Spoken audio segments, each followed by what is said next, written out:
Eu cumprimento os irmãos com a paz do Senhor. Cumprimento os irmãos com a paz do Senhor. Quem está feliz com Jesus hoje?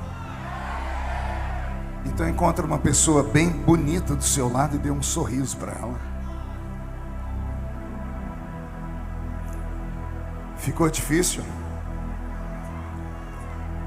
Tem gente que nem vira o pescoço. É uma alegria poder mais uma vez retornar a essa linda cidade e saber que todos os que estão aqui venceram a pandemia. Podemos gritar bem alto: até aqui nos ajudou o Senhor. As pessoas estavam com medo, achavam que a festa não ia vingar, e olha a festa aí. A igreja do Senhor está faminta pela presença, pela glória do Senhor.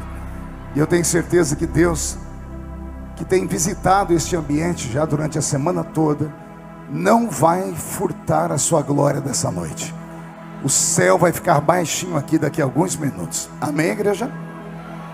Eu quero cumprimentar aqui o deputado Ismael, meu grande amigo, que chegou em bom tempo em Brasília para colocar o ombro debaixo do meu. Deus te abençoe. Enviado pelo estado de Santa Catarina. A deputada Júlia Zanato está aí, foi arrebatada. O pastor Júnior Cardoso, que é o nosso prefeito em exercício aqui na cidade. Deus abençoe o senhor. Cumprimentar aqui também a vereadora Silmara, esposa do pastor Abner, faz um lindo trabalho na cidade de Blumenau. Deus abençoe ao pastor Abner. Ao pastor Zilmar, meu abraço, meu beijo no coração, né? Nosso grande líder, sempre sorridente e sempre ganhando o nosso coração. Quero cumprimentar aqui alguns amigos, são muitos, mas o pastor Lincoln, que está aqui comigo. O pastor Lincoln faz assim com a mão. Hoje eu estou pregando com a Bíblia dele é uma Bíblia apontada, e ele trouxe uma Bíblia para o senhor, pastor Zilmar. Tá? Depois, pastor Lincoln, o senhor pode entregar para ele ali. Mora nos Estados Unidos, mas fala português, tá? Deus te abençoe. Obrigado, pastor Lincoln. Pastor André Santos de Curitiba. Pastor Brito, meu filhão, está aqui. Pastor André Matias, representando aqui o bispo Samuel, lá da Nação Madureira, está aqui, meu chefe. Meu sonho era ter a sua altura, sabe? Deus dá muito para uns e para outros não dá nada, né? Fazer o quê? Cumprimentar aqui também o pastor Silas, que esteve aqui conosco agora há pouco, aqui na diretoria dos Gideões. Aos pregadores, pastor Helena Raquel. Eu acho que dos pregadores demais que eu estou vendo aqui, é a única que eu reconheço pelo nome. Deus abençoe a senhora, seu esposo.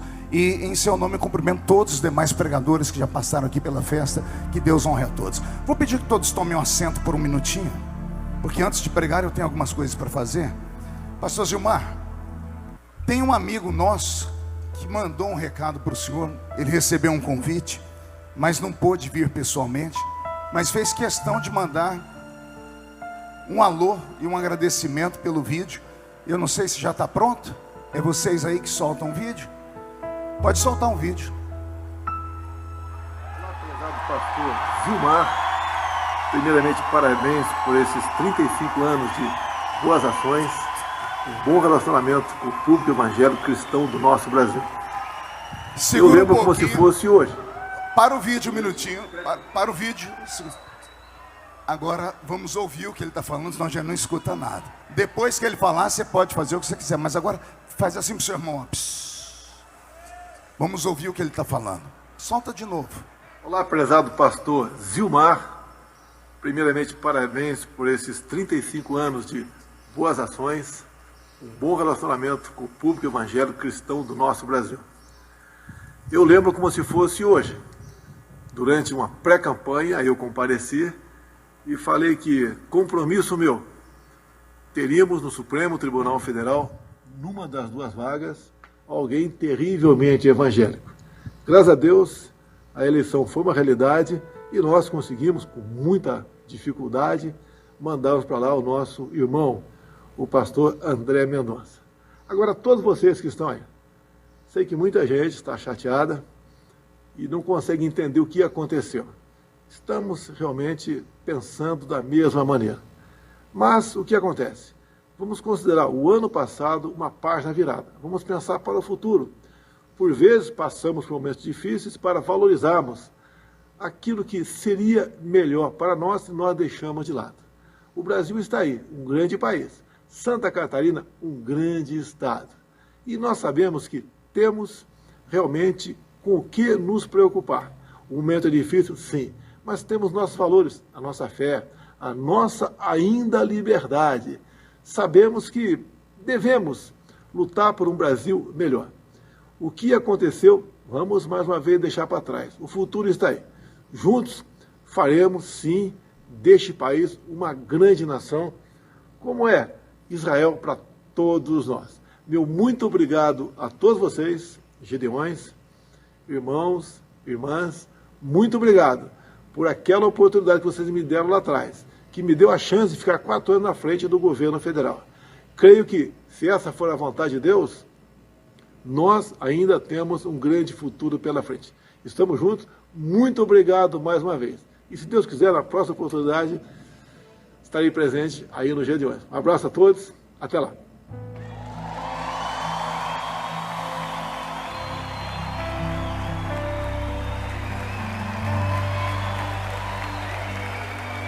Gratidão é algo que não prescreve.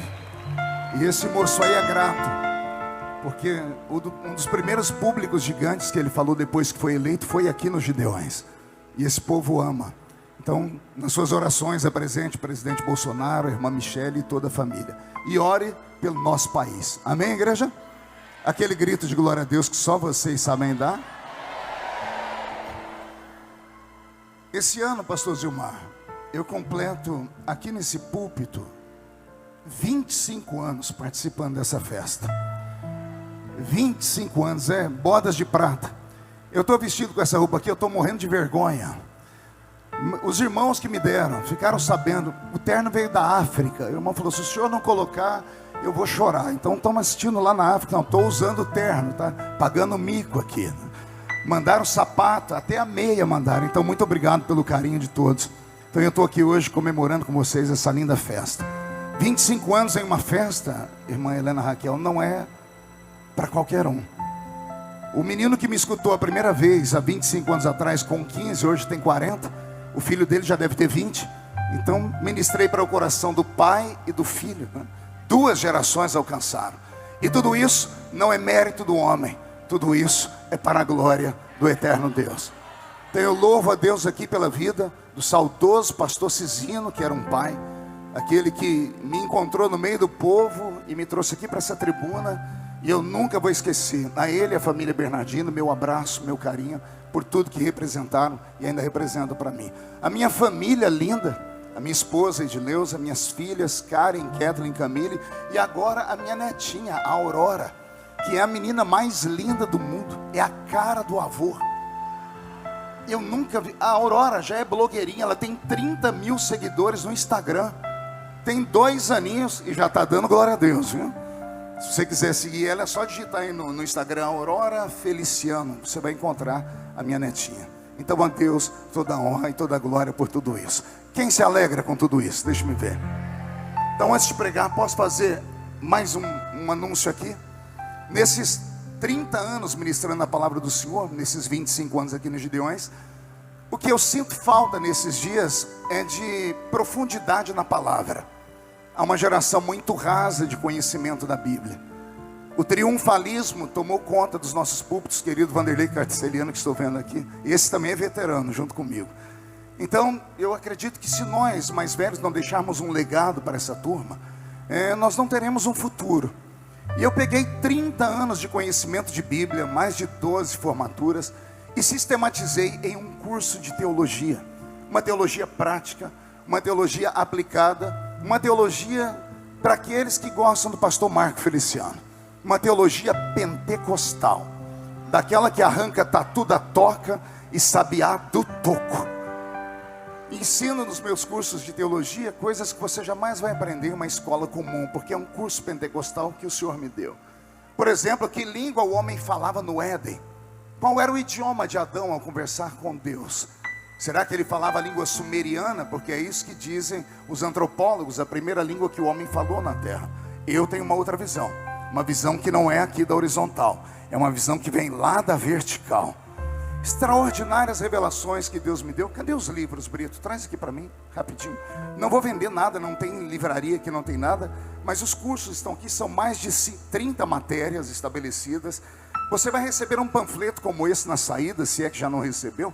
E aqui você vai encontrar um QR Code. É só você colocar o seu telefone aqui, marcar, e você vai saber como estudar comigo pela internet. Eu já gravei todas as aulas, tem cursos, vou responder pessoalmente aos meus alunos. Eu formei há 10 anos atrás mais de 8 alunos fisicamente. Agora eu queria formar pelo menos uns 800 mil alunos, para ter aí uns 800 mil felicianinhos, para incendiar a seara dos filisteus. Se um feliciano já dá trabalho, imagina se a gente achar mais uns 10 aqui no meio. Tem algum pentecostal que gostaria de aprender essas coisas, hein? Então, esse curso, olha, está à disposição. Aí você vai encontrar esse panfleto, tá bom? E atrás do panfleto, me ciceronia, me ajuda aqui há 12 anos, o pastor Roberto Marinho. Roberto Marinho trabalhou nos Estados Unidos com o pastor Benny Hinn, foi musicista dele, e ele vem me apoiar já tem mais de 12 anos. É que nós não chegamos em 14 e eu me recuso a falar o número que está entre o 12 e o 14, então 12 é alguma coisa, tá bom? Entenderam aí, né? Então o Roberto está aqui comigo. E o Roberto também fez um curso de piano, curso de teclado. É o maior tecladista do Brasil hoje. E ele fez 50 aulas que qualquer pessoa que nunca pegou em um instrumento, mas tem vontade, é capaz de aprender com o Roberto Marinho, não a tocar teclado, mas a tanger um instrumento. Amém? Aqui atrás tem o curso do Roberto e tem o meu curso também. Vocês podem aprender junto comigo. Amém, gente? Posso ouvir um glória a Deus por isso?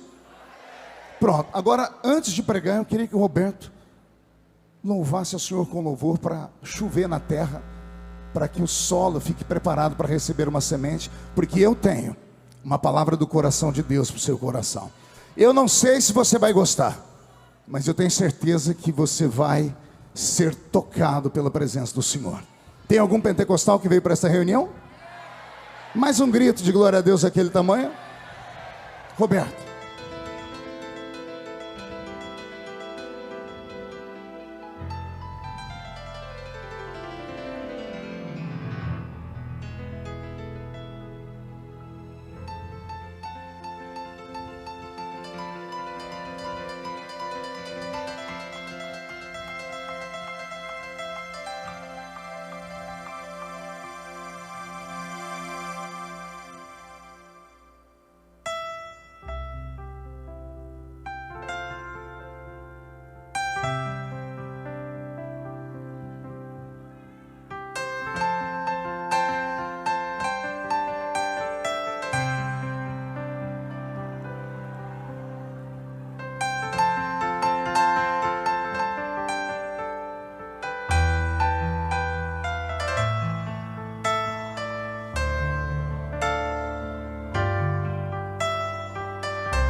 os olhos de Jesus e tocarei seu corpo, enfim.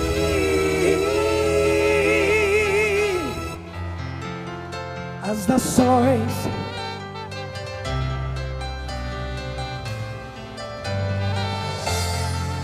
e as portas jamais se fecharão. A cidade é de ouro puro. De jaspe é seu muro, além do rio azul.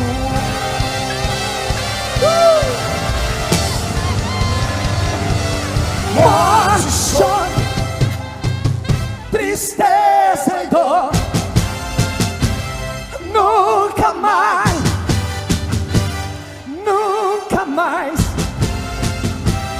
Morte, choro, tristeza e dor,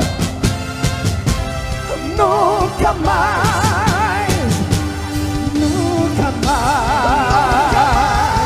Morte, choro, tristeza e dor, nunca mais, nunca mais.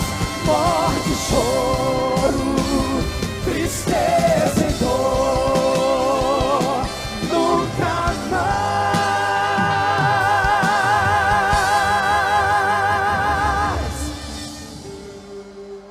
Além do rio azul, além do rio azul, além do rio azul.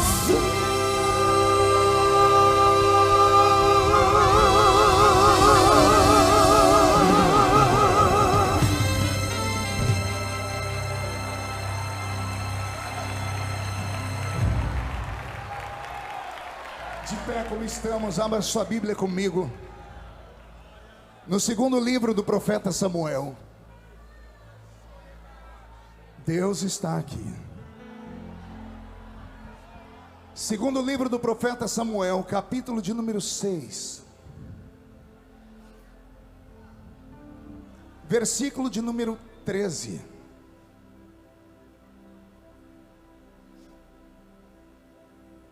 Segundo livro do profeta Samuel, capítulo de número 6 e o versículo de número 13.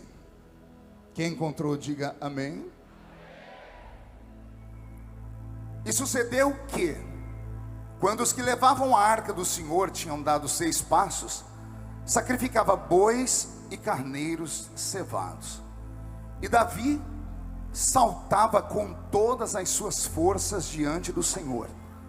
E estava Davi cingido de um éfode de linho. E assim subindo, levava Davi e todo Israel a arca de Deus, com júbilo e ao som das trombetas.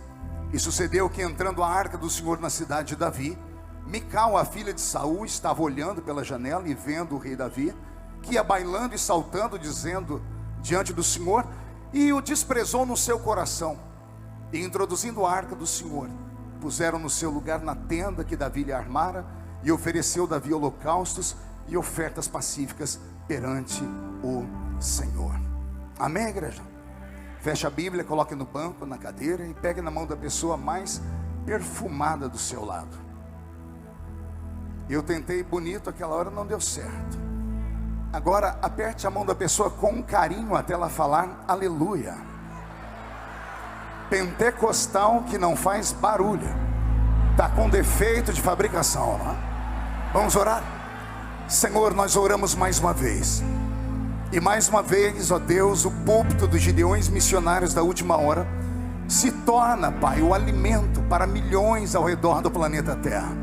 E então mais uma vez nós invocamos a sua santa presença e pedimos ao Senhor que coloque os seus olhos neste lugar, os seus ouvidos neste ambiente, a sua voz para falar conosco, os seus pés para caminhar entre os castiçais, e as suas mãos estendidas para curar, batizar com o Espírito Santo, libertar e transformar o ambiente.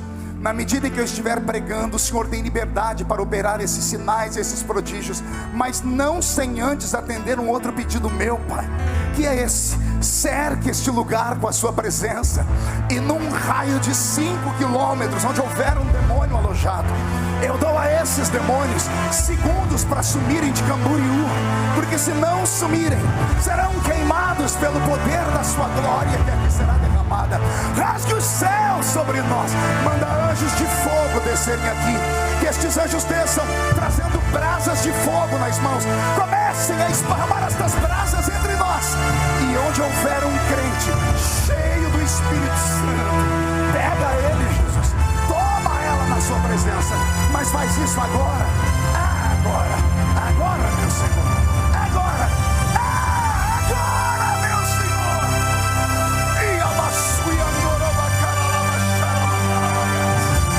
E mostra o caminho da verdadeira e poderosa adoração.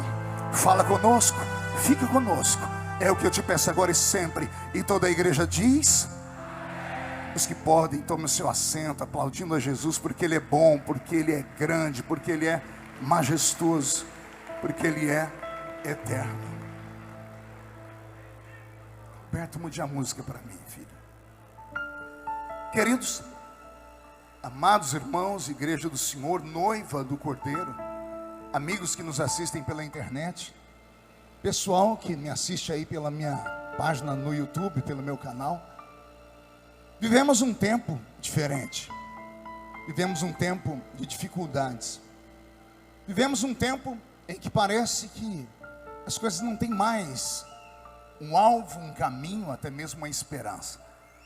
Esses últimos anos, com o processo da pandemia, o mundo teve que se reinventar.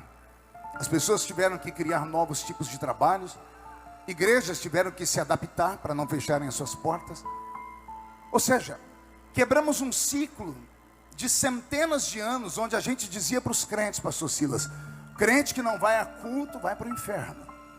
E de repente, olha nós mandando os crentes ficarem em casa por 2, 3 anos.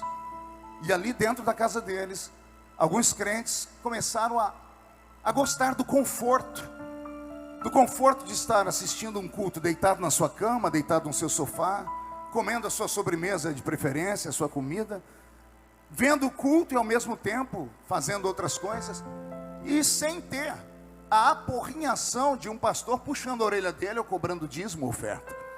30% dos crentes não voltaram para as igrejas mais. Estava num debate dia desse em uma universidade, e as pessoas falavam sobre o fenômeno da evasão dos crentes evangélicos das igrejas, e depois que falaram muita coisa, chegaram à seguinte conclusão, que a pandemia desviou os crentes. Aí eu pedi a palavra e dei a minha opinião. Eu disse: a pandemia não desviou os crentes, a pandemia revelou os desviados que já estavam no nosso meio. Porque aquele que já pisou no santo dos santos, em outro lugar não consegue viver. Eu não vi a hora de começar o culto, de tirar aquela focinheira da boca, aquela máscara miserável, e poder dar gritos de glória a Deus, poder cantar os hinos da harpa, poder abraçar os meus irmãos, poder dar uns pulos no púlpito. E agora que passou esse tempo, nós temos que resgatar o tempo perdido. E eu acredito que nós podemos fazer com que aqueles 3 anos fiquem apenas numa remota memória, e vamos viver os melhores dias daqui para frente. A igreja concorda comigo? Quem pode dar um grito de glória a Deus, por favor?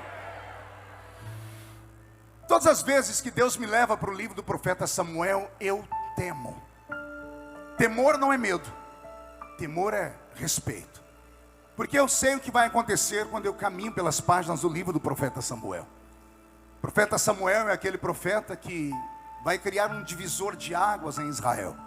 Quem conhece a Bíblia vai saber que esse Samuel teve um ministério tríplice. O ministério dele era muito parecido com o do nosso Senhor Jesus. Ele era sacerdote, ele era profeta, e ele também era juiz em Israel, o último da linhagem dos juízes. Se você estudar a linhagem dos juízes, se pegarmos de Otoniel até Sansão, são 13 juízes. Há quem diga que Baraque não era juiz, mas a Bíblia Sagrada, no Novo Testamento, vai citar ele como sendo um juiz. Então, 13 juízes, de Otoniel até Sansão, 276 anos de prisão espiritual, de maldição, porque aquele povo esqueceu os preceitos e ensinamentos do Senhor. Se somarmos a esses 13 juízes, depois de Sansão, o sacerdote Eli, que governou Israel por 40 anos, e na sequência o profeta Samuel, que foi juiz por 12 anos, até a ascensão do rei Saul ao trono, e depois ele foi apenas o profeta, ele foi despedido do seu cargo, e nós vamos ver isso no meio da caminhada aqui. Imagine você viver num tempo de um homem que trouxe de volta o céu para a terra, que resgatou o sobrenatural dentro da nação. Um único homem do Velho Testamento que se preocupou não apenas com o seu ministério, mas em deixar um legado para a posteridade, e fundou uma escola profética, fundou em Israel o rancho dos profetas, e esse rancho vai dar o que falar no seu livro. Havia uma unção lá na terra dele, que até hoje quando eu leio, me dá vontade de sair da cadeira. E ele se preocupando com a nação, se preocupando com o futuro, porque ele sabia que o ministério dele não era eterno, e que o homem está nesse mundo apenas de passagem, e que tudo nessa vida é extremamente passageiro. Pensou no futuro. Foi ele que resgatou o moral de Israel diante de Deus. Samuel vinha da tribo de Efraim. Diga comigo, Efraim. Efraim é aquele filho de José com uma egípcia. Se você pegar lá na história da linhagem, você vai ver que o avô dele era um sacerdote de um deus no Egito chamado On. Parece que estava nas entranhas da tribo de Efraim dar ao Senhor homens e mulheres que adorassem o seu nome e caminhassem por esse caminho da adoração perfeita. Samuel vem da tribo de Efraim. Entre todos os juízes que eu citei, os 15, 3 deles vêm da tribo de Efraim, mas somente 2 entre os 15 vieram do altar. Uma mulher e um homem. Débora, a profetisa, e também Samuel. O outro eu não vou nem citar porque era apenas um civil. Ou seja, imagine vocês, a nação sagrada fundamentada no alicerce dos milagres, porque não tem como você falar de Israel, falar da Bíblia, Velho Testamento, sem lembrar de milagres. Não tem como você olhar para Israel e pensar que eles são uma nação comum. Nunca foram, não são, e jamais serão uma nação normal. Foi o Senhor quem os escolheu. Foi Deus quem entrou na Mesopotâmia antiga, foi até uma tenda e encontrou um homem chamado Abrão. Falou no coração dele, não falou audível, falou o coração dele e fez um teste. E não é que aquele maluco levantou, desarmou a tenda dele toda, mandou a mulher se ajeitar. Ela disse: por quê? Porque eu ouvi uma voz dizendo que eu tenho que sair do meio da minha parentela, e ela me diz para ir para um lugar onde ele ainda vai me mostrar. Eu imagino a mulher dizendo assim: calma aí, você não tem nem mapa, é isso? Você não sabe para onde vai, se é para a esquerda, para a direita, para o norte, para o sul? Diz: exatamente, eu estou seguindo uma orientação que veio ao meu coração. Por que é que você acha que Abraão é chamado de pai da fé? Ele é pai da fé porque foi o primeiro que acreditou naquilo que ninguém podia ver, naquilo que ninguém podia sentir nem ouvir. Ele saiu sem saber para onde ia.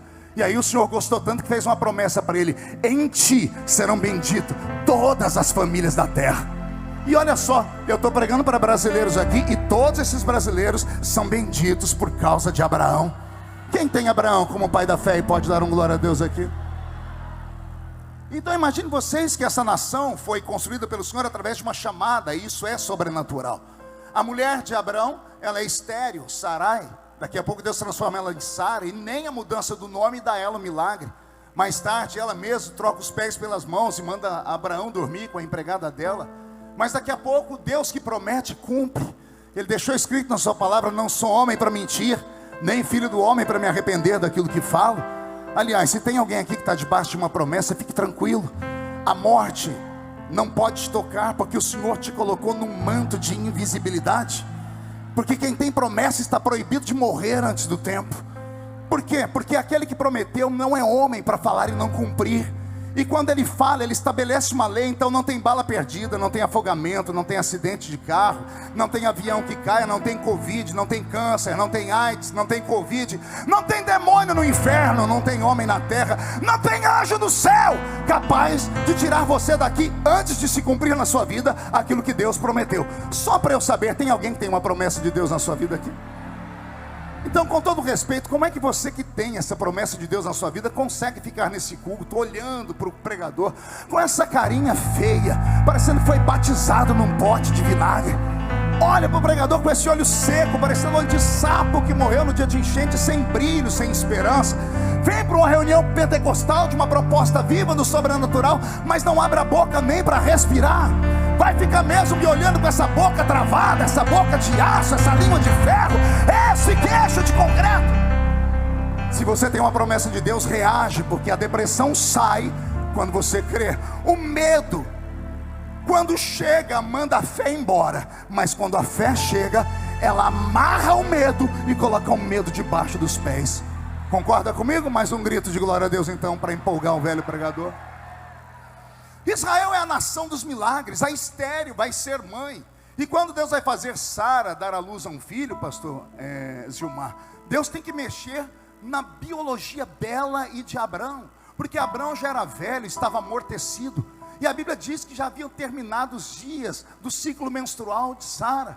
E aí quem conhece os mistérios de Deus vai se lembrar que um dia Deus chamou Abraão no meio do deserto e disse: você vai me dar um sacrifício agora. E Abraão pegou um novilho para dar o sacrifício a Deus, e ele não conseguia sequer pegar os pedaços do novilho com rapidez. Ele partiu o novilho em vários pedaços, estava velho. A Bíblia diz que ele ia, pegava um pedaço de carne e colocava no altar. Aí ele voltava para pegar o outro. Demorou tanto que os urubus, as aves de rapina, começaram a voar em cima do altar para roubar dele o sacrifício. E ele tinha que se dividir entre colocar o sacrifício e enxotar as aves de rapina. Ele fez um trabalho tão forçado que a Bíblia Sagrada vai dizer que Abraão de repente olhou e viu o vento. Como é que alguém vê o vento? Ele viu o vento, a Bíblia diz que ele piscou o olho, olhou e ele viu uma tocha de fogo passando perto dele. E ele desmaiou no chão. Alguém pensa que isso aqui são coisas sobrenaturais? Aqui não é. Abraão deixou a sua glicose ir a zero. Ele perdeu toda a força que tinha de fazer aquele sacrifício, de enxotar as aves, já estava velho. Acabou toda a força nele, ele desmaiou de verdade. Deus levou o velho ao esgotamento físico, para ninguém ter dúvida de que o milagre não tinha sido Deus que fez.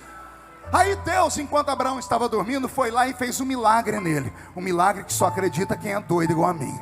Deus mexeu no metabolismo dele. Deus mexeu no relógio biológico de Abraão. Deus rejuvenesceu Abraão. Tanto que ele acorda de noite e volta para casa, porque Sara devia ser meia juma, marruá, brava que só.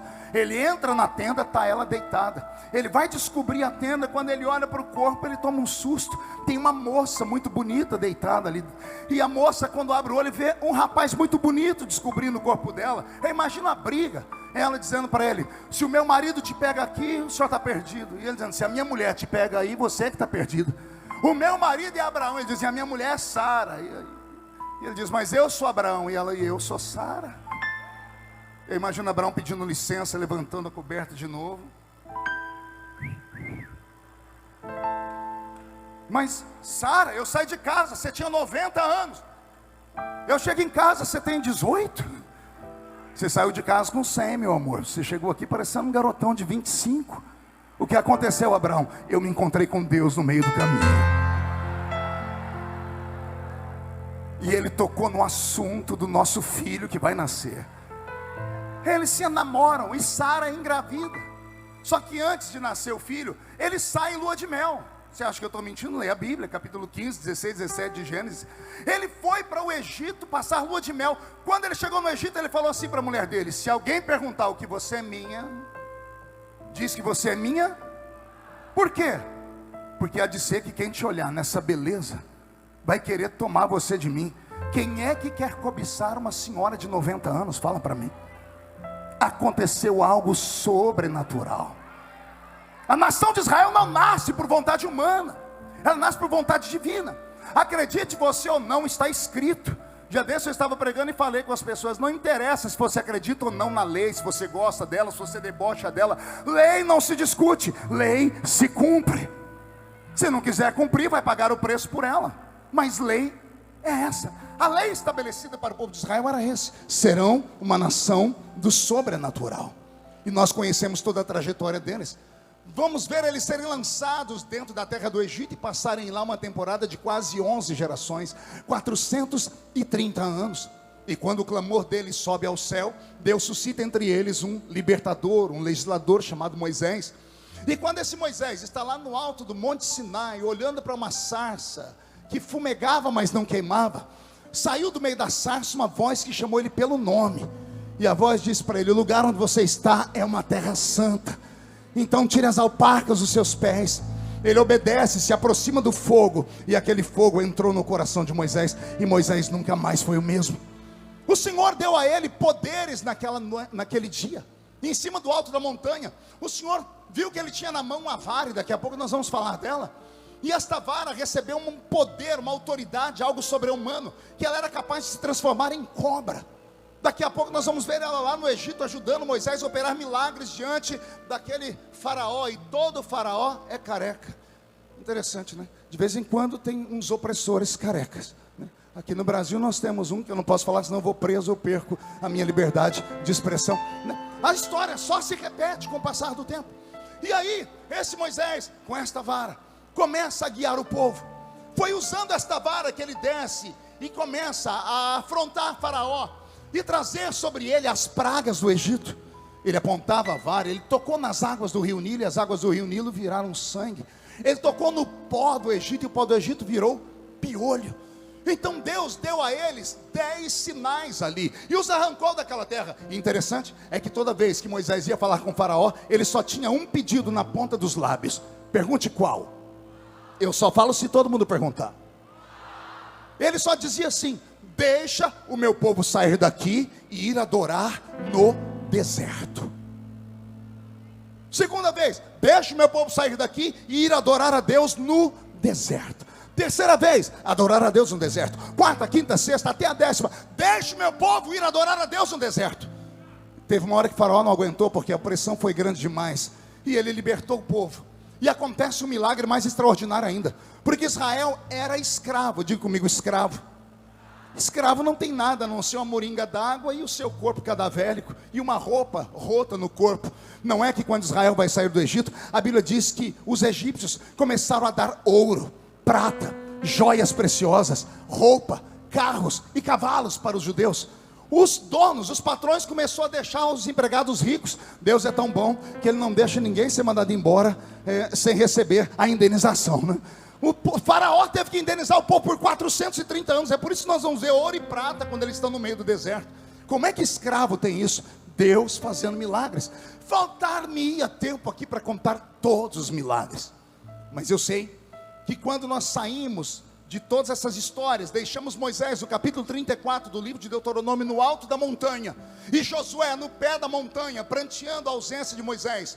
Quando Josué vai se aproximar do povo, ele precisa ter um contato com o divino, e o anjo do Senhor aparece a ele e diz: não temas, assim como fui com Moisés, eu serei contigo também.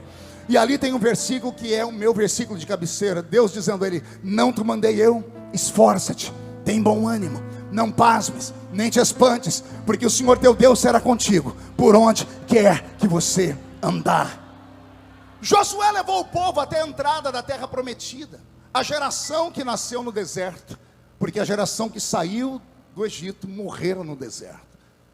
Deus conseguiu tirar eles do Egito, mas não conseguiu tirar o Egito de dentro deles. Isso aqui é muito forte, né? Dá uma pregação de umas 2 horas. Os crentes que saem do Egito, mas o Egito não sai de dentro deles de jeito nenhum. Gostam de estar no nosso culto, gostam do louvor, gostam da palavra de triunfo, gostam de receber milagres, mas você começa a apertar, o espírito do Egito entra neles e diz: não, eu tenho a saudade daquele lugar que ninguém tocava nos meus pecadinhos de estimação, no meu estilo de vida, nos meus conceitos, nos meus valores. E por isso as coisas foram degringolando desde aquela época. Agora Josué leva o povo até a entrada da terra prometida. Somente ele e Caleb conseguem entrar ali dentro por causa de milagres. E ao entrar naquela terra, eles liberam o povo dentro de Canaã, e eles deixam o povo a Lavonter. No livro de Deuteronômio, Deus previu que um dia eles teriam um rei, mas seria no tempo certo, seria no tempo do próprio Deus. Eles tinham que aprender com eles mesmos. E agora entramos aqui no livro de Juízes, neste livro que eu citei agora há pouco. 276 anos de Otoniel até Sansão, 328 anos, se formos até o tempo de Samuel, 3 séculos e meio, 350 anos aproximadamente, foi o suficiente para esta nação inteira esquecer do Deus dos milagres. Foi o suficiente para eles começarem a fazer ídolos para eles mesmos. E eles fizeram Baal, Astarote, Azera, Marduk, os deuses da Mesopotâmia antiga, e não tinham vergonha de adorá-los. E aí viraram aquele crente capenga que até hoje nós temos, um pé na igreja, outro no mundo. Na sua igreja tem, na minha tem, onde eu pastoreio. Israel ficou desse jeito. Eles ficavam ora adorando a Deus, e quando as coisas apertavam, escondiam os ídolos e adorar a Deus de novo. Senhor, perdoa os pecados. Aí Deus perdoava os pecados. Quando estavam em paz, eles pegavam os ídolos e adoravam de novo. Deus puxava a orelha, eles escondiam os ídolos e tiravam os ídolos, escondiam os ídolos e tiravam os ídolos. Foi quase 350 anos desse jeito. E é nesse período que a nação de Israel fracassa. Ela termina com o último dos juízes, que eu chamo, ou o penúltimo deles, de Eli. Diga comigo, Eli. O sacerdote Eli é aquela figura da Bíblia Sagrada que a gente nunca vai compreender o que aconteceu de fato com o seu ministério. Porque o nome dele significa Deus é excelso, Deus é grande. Ele tinha só uma função: pastorear uma igreja de quase 5 milhões de membros. E ele tinha a mão de Deus sobre a vida dele. A Bíblia não diz como foi o ministério dele, mas para ter um ministério longevo de 40 anos, viver até 98 anos, que foi a idade com que ele morreu, é porque ele tinha alguma coisa boa dentro dele. Mas ele fracassou na educação dos seus filhos, Ofni e Finéias. Diga comigo, Ofni e Finéias. Pergunte a alguém do seu lado, conhece esses dois? Promete não se escandalizar? Porque eu quero aqui pensar com vocês. Como é que um pastor de igreja, como é que um ungido do Senhor, um sacerdote, como é que alguém que vê o céu pelo lado de dentro e entra no Santo dos Santos, que está diante da arca do Senhor em Siló, que conhece as regras, os regulamentos e pastoreia por 40 anos, quando dá à luz a sua esposa, a filhos, ao invés de colocar nos filhos um nome como o dele, que exalta a Deus, Deus é excelso, Deus é grande, Deus é maravilhoso, coloca o nome nos filhos de Ofni e Finéias. Ofni significa pugilista. Pugilista é espancador. Pugilista é aqueles lutadores de boxe. O pastor de Israel, nasce o filho, o primogênito, e ele diz: meu filho vai se chamar espancador. Ai, Jesus, fala ou não fala? Parece que Eli, ao assumir o trono, ou o santuário do Senhor, ele acabou se perdendo no meio da sua chamada, porque começou a observar que o reino, ele oscila, e que lidar com ovelhas não é nada fácil. E parece que ele deixou o modo profético de lado e começou a entrar no modo humano. E ele sofreu tanto como pastor daquele povo, que ele falou: não quero que os meus filhos sigam o meu caminho. Nasce o primeiro filho: não, esse não pode ser sacerdote, esse aqui vai ser um espancador, um pugilista, porque eu não posso bater, mas você, filho, não vai seguir o meu exemplo não. Quando alguém tocar em você, você bate nele também. Você revida, você faz a pessoa sofrer porque o seu pai sofreu. Aí nasce o segundo filho dele, Finéias. E o nome de Finéias é pior: boca de serpente, boca de cobra. E dentro da boca da cobra tem uma língua bifurcada. O pai dele está dizendo: você não vai ser como eu, que sustentei a verdade. Não, você vai falar aquilo que o povo quer ouvir. Se o povo quer ir para a esquerda, você pega a sua língua cortada para a esquerda e vai para lá. Se quer ir para a direita, você pega a língua cortada e vai para lá. Não faça inimigos. Seja de boa com todo mundo, porque não vale a pena apanhar. É essa a conclusão que eu chego. Esses dois meninos, por verem o pai ser leniente com eles, acabaram modificando doutrinas do altar. Uma delas é estranha, só no céu nós vamos entender. Os sacerdotes não podiam comer carne assada, pelo menos não aquelas que eram entregues no altar. Eles tinham que comer carne cozida. Não é que Ofni e Finéias criaram uma nova lei: nós queremos carne assada, e se você não der a carne assada para nós vamos roubar a carne aí, vamos pegar a carne crua, vamos levar para casa e fazer churrasco. Alguém pode falar: pastor, mas Deus também, né? Deixa os homens comer carne assada. Não, eu disse agora há pouco, lei não se discute, lei se cumpre. E eles não quiseram essa lei porque acharam que essa lei era esquisita demais. E por causa dessas coisas, esticaram o seu pecado. A Bíblia Sagrada diz que as mulheres vinham ao altar oferecer sacrifícios, e os dois pegavam os sacrifícios, usavam a sua língua maligna, encantavam as irmãs, e levavam as irmãs para se prostituir com elas, no altar do Senhor. Eu disse para você não se escandalizar. Os pastores de Israel, antes do nascimento de Samuel, estavam assim. Não olhavam mais o que era sagrado. Não tinham mais a coragem de falar a verdade. Porque perderam aquilo que é o mais importante para quem está crescendo: uma referência.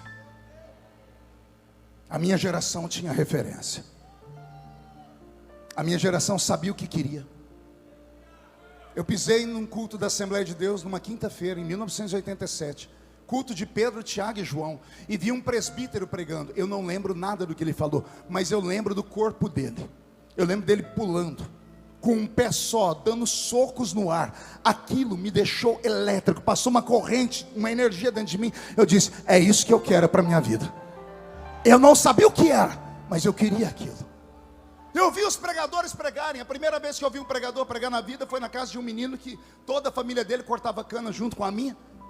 E lá eles tinham um aparelho de som que tocava uma fita, e colocou uma fita, e do lado na fita estava a voz de um japonês pregando o pastor Hidekazu Takayama. Eu nunca tinha ouvido uma voz tão bonita, um pregador com tanta eloquência. E quando ele parava de pregar, um mar de pessoas gritando, que faziam um barulho assim.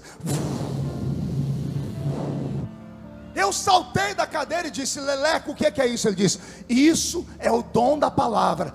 Eu falei: existe? Ele existe. Ele disse: eu quero para mim. Aí eu vi o pastor Napoleão Falcão pregar. Quando eu vi aquele homem falar de escatologia bíblica, eu disse: isso aí Jesus dá para alguém? Disseram: se pedir ele dá. Aí eu vi o pastor Gilvão Rodrigues pregar com aquele cacuete que é só dele, que a gente vai ficando sem fôlego só de ver ele falar. Mas uma graça, uma unção que arrancava a gente do chão. Eu disse: se isso aí é possível, eu quero para mim. E fui vendo esses pregadores. Nós tínhamos referência.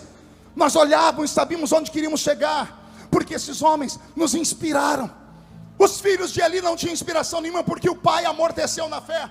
O pai viu o céu pelo lado de dentro, mas perdeu as forças na sua última reta final, e teve que assistir à morte dos dois filhos, e teve que assistir Deus se mudar de Israel, por causa do pecado do povo, que ele não teve coragem de falar. Eu sei que isso causa constrangimento em alguns e desconforto em outros.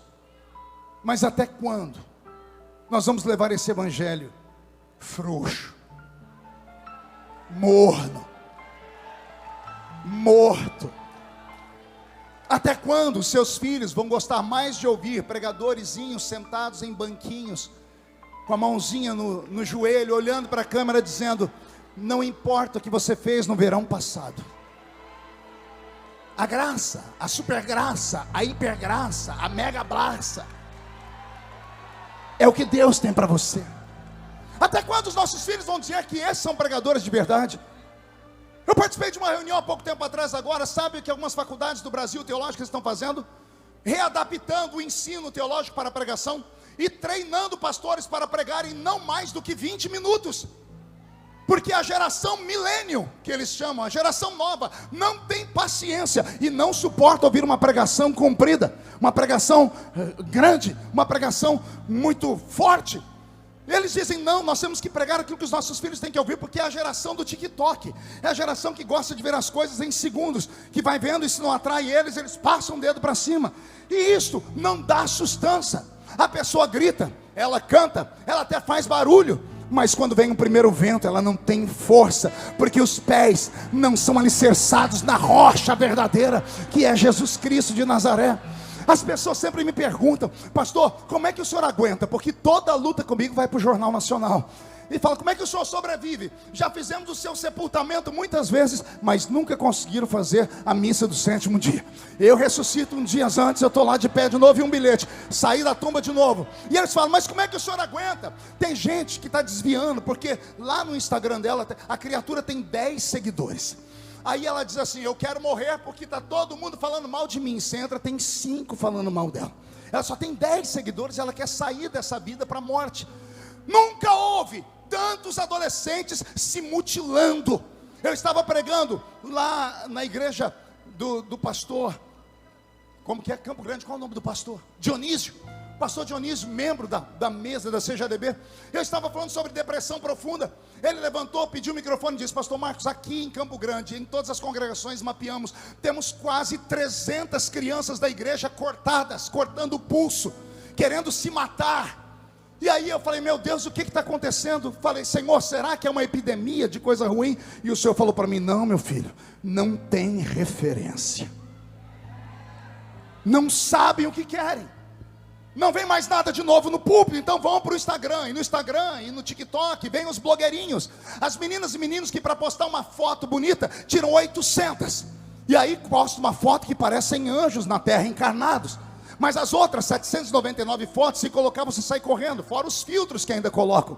E nossos filhos olham para isso e acham que isso é a verdade, que esse é o mundo que Jesus devia dar para eles. E como Jesus não dá, eles ficam se cortando e se matando. Tem alguma coisa muito errada acontecendo conosco, e nós não podemos nos calar. Mas pastor, se falarmos, a igreja esvazia, porque do lado da minha tem uma igreja que a proposta é melhor. Eu não sei na sua cidade, mas na minha, um dia desse eu passei lá, tinha uma placa dizendo: damos desconto de 10% no dízimo, congregue aqui. Propagandas que as pessoas estão fazendo, porque não querem mais anunciar o evangelho como ele é de verdade. E se nós queremos um avivamento, se a proposta é um avivamento, se nós não aprendemos nada com essa pandemia, pode fechar a porta e ir embora. Vamos falar de novo. Se nós não aprendemos o silêncio de Deus por 3 anos dentro de uma pandemia, se você achou mesmo que era só uma doença para o mundo, se você não entendeu que Deus puxou a nossa orelha, te fez sentir falta da verdade, te fez sentir falta da unção, te fez sentir falta da glória, te fez sentir falta dessas pregações verdadeiras, se isso não te tocou, você está no lugar errado. Deus deu a nós uma chance. Qual chance, pastor? De resgatar aquilo que nós perdemos. E a minha proposta nesta noite é esta: ainda que dos milhares que estão aqui, apenas 10 me escutem, ainda que dos milhares que assistem pela internet, pelo meu canal do YouTube, ainda que só meia dúzia acreditam que eu estou falando, e o resto está dizendo assim: não, esse tipo de pregação rápida, com essa eloquência, essa barulheira não funciona mais. Ainda que eu encontre só 10, me dê aqui 10 crentes canelas de fogo, e eu vou falar como disse Napoleão Bonaparte: me dê 100 homens de guerra e eu ganho o mundo inteiro para a França. Me dê aqui 10 canelas de fogo e eu viro esse país de cabeça para baixo. Me dê 10 crentes cheios do Espírito Santo, comprometidos com a verdade, e as bocas de fumo vão falir. A prostituição vai terminar. Já aconteceu uma vez na história, vai acontecer de novo.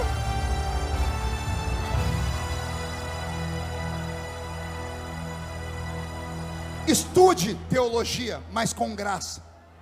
Quem estuda teologia vai se lembrar na doutrina de eclesiologia, a história dos avivamentos, e vai lembrar do avivamento inglês, vai lembrar do avivamento através de John Wesley, de Charles Finney, de Jonathan Edwards, de Charles Spurgeon. Avivamento de santidade.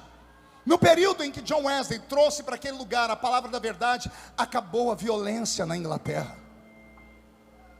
Acabaram-se os casamentos que estavam terminando. O país entrou num complexo de pureza e santidade. Charles Finney entrou dentro de uma empresa uma vez. A presença dele fez com que os tecelões que estavam trabalhando nas máquinas parassem, tremessem e se jogassem no chão. Jonathan Edwards pregou um sermão uma vez chamado Pecadores na mão de um Deus irado. Os crentes da igreja levantavam os pés porque sentiam o fogo do inferno queimando a sola do pé deles. Um único sermão, pregador de um único sermão que correu o mundo todo. O Deus que fez uma vez,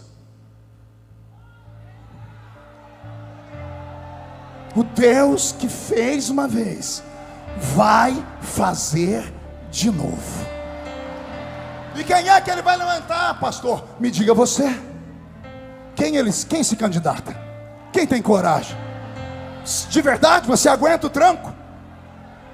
Você acha que é fácil? Você sabe o que você está dizendo ou pedindo a Deus? A nossa briga não é contra a carne ou o sangue. A carne e o sangue são reflexos. As lutas que passamos com ministérios, com convenção, com pastores, com amigos, com igrejas, com ministério local, não se comparam à luta verdadeira, que é contra um inimigo invisível.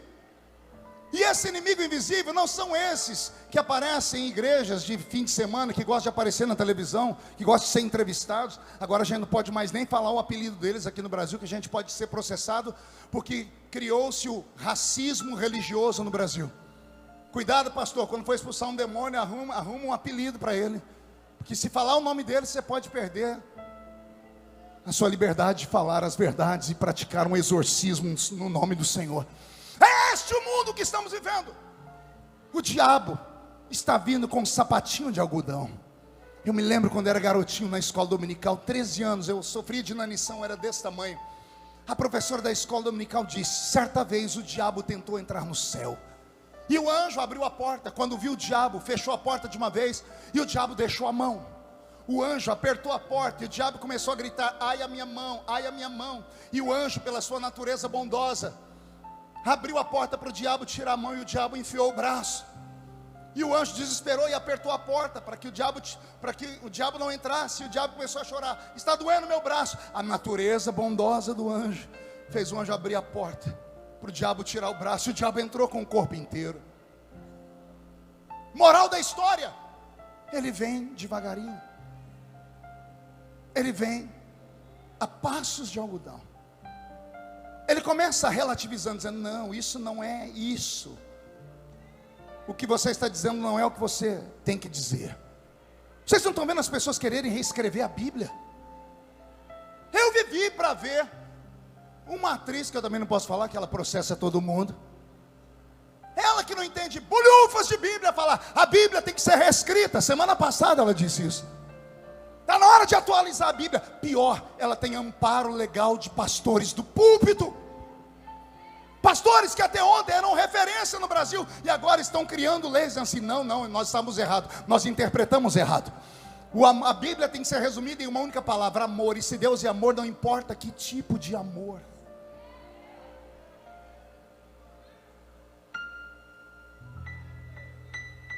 Eu aguento e me viro. Você, mais velho, aguenta e se vira. Mas e os seus filhos? E os seus netos? E as nossas crianças? Que vão para a escola e voltam com a mente completamente alucinada e transtornada. O pai e a mãe oram: Senhor, dá a inteligência de Salomão para minha filha e para o meu filho. E Deus dá, e o menino passa na faculdade federal. 3 meses na faculdade federal, e eles perdem os filhos. Eu conheço pastores que estão chorando. Agora estão orando, jejuando, subindo um monte, acreditando até em profecia.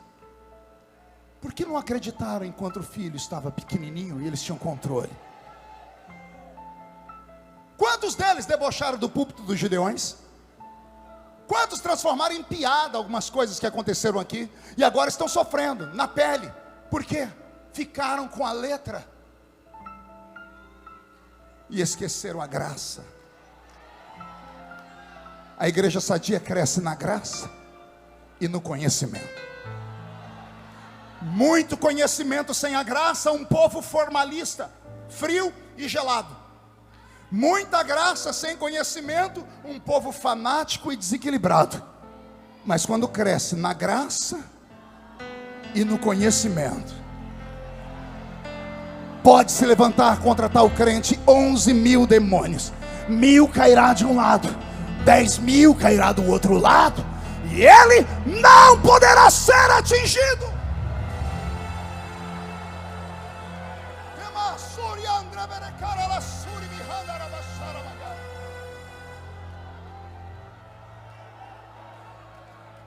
O sacerdote perdeu a visão, os filhos transformaram o altar em pecado, a nação está em pecado. E a Bíblia diz: e nos dias em que Deus vai levantar Samuel, anote aí, a palavra do Senhor era muito rara, e as visões não eram mais frequentes. O sobrenatural havia acabado. Israel se tornou como uma folha seca de outono. Alguém já viu uma folha seca? Você olha e diz, é uma folha, mas você é obrigado a dizer, está seca. Por quê? Ela tem aparência de folha, ela tem formato de folha, mas ela não tem vida. Israel se tornou muito parecido com a lua. Tinha o brilho do nome do passado, a nação dos milagres, a nação do grande Deus, a nação do Deus que abriu o mar vermelho. Tinha nome, tinha o brilho da lua, mas a lua não tem calor. Tinha um brilho e não tinha um fogo. Israel era como o cano de uma espingarda. É reto, não há curva, é perfeito, mas por dentro só tem morte. Qualquer semelhança com a realidade não é mera coincidência. Eu preguei, por misericórdia divina, nos maiores eventos pentecostais do Brasil. Eu preguei em todos os congressos estaduais das Assembleias de Deus do Brasil. Congressos com 5.000 jovens. Preguei uma vez no Maranhão com 50.000 jovens. Estádios. Havia uma atmosfera, havia uma referência, havia uma unção, havia uma graça. Nos últimos anos acabaram-se todos os congressos. Esse é um remanescente. Gideões é um remanescente. Os amigos que viajam sabem o que eu estou falando. Os mega eventos, os grandes eventos não existem mais. E por quê? Porque a igreja não tem condição? Não, porque não tem mais jovens. Para onde eles foram, pastor? Se perderam. Porque as igrejas se preocuparam com a estrutura e não com a alma deles. Se preocuparam com a pulseira no braço. Se preocuparam se cortava o cabelo igual militar ou deixava crescido. Se preocuparam se o menino tinha um cavanhaque ou um bigode por cima.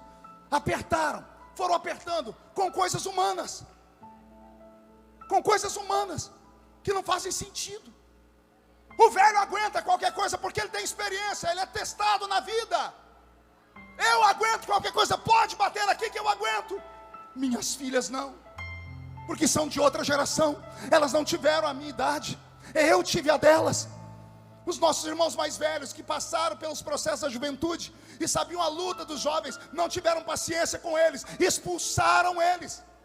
As igrejas que abriram, e hoje nós estamos aí com conflito, a Assembleia de Deus está tendo que pregar agora sobre o seu credo, não é mais doutrina, é o que nós cremos, pastor Gilmar. Estamos tendo que pregar sobre o credo, que nós acreditamos no processo pré-milenista, que Jesus volta antes da tribulação que nós não vamos passar. Coisas simples que qualquer um na minha época de criança aprendia em escola dominical, porque por um tempo esquecemos de pregar essas coisas e ficamos falando só de outras coisas. Transformamos o púlpito em um ringue de boxe. Briga por posição, briga para ver quem aparece, briga para ver quem é melhor, briga pelo clique, briga por isso, briga por aquilo. Estamos nos perdendo e com isso perdemos uma geração inteira. Uma geração inteira. Eu tentei falar com o meu jeito de ser, matuto da roça. Me chamaram de rebelde por um tempo. Não entenderam, diz, não sou rebelde, eu quero que o menino olhe para mim e veja que essa porcaria no meu braço, essa pulseira, não atrapalha Deus de me usar. Era isso que eu queria que eles entendessem. Eu tentei explicar para eles que a unção não está na gravata, porque a gravata não prega. Tentei explicar que não era o paletó, mas ninguém me entendeu. E temos uma geração inteira caída. Eu quero saber quem vai dar conta delas diante de Deus. Eu quero saber quem é que diante do trono vai falar assim, ó, por que você não me aceitou? Porque eu estava de barba e eu fui excluído, excomungado do ministério. E aí vão ter que olhar que quem está sentado no trono deve ter barba, porque aqui na terra a barba dele era comprida, porque Jesus era nazireu, não podia fazer a barba. Se Jesus entrasse hoje aqui, onde é que ele ia congregar? Me fale aí. Qual igreja ia aceitar ele? Um homem cabeludo, com a barba comprida e usando um vestido ainda. Enquanto nós não reavaliarmos algumas coisas, eu não sei o que será do futuro. Miramos tanta coisa mesquinha e deixamos de ensinar coisas sérias. Pede um exemplo, diga, dá um exemplo, pastor. Um amigo meu no Rio de Janeiro, no dia do batismo, batizou várias pessoas. Batizou uma senhora distinta, bonita.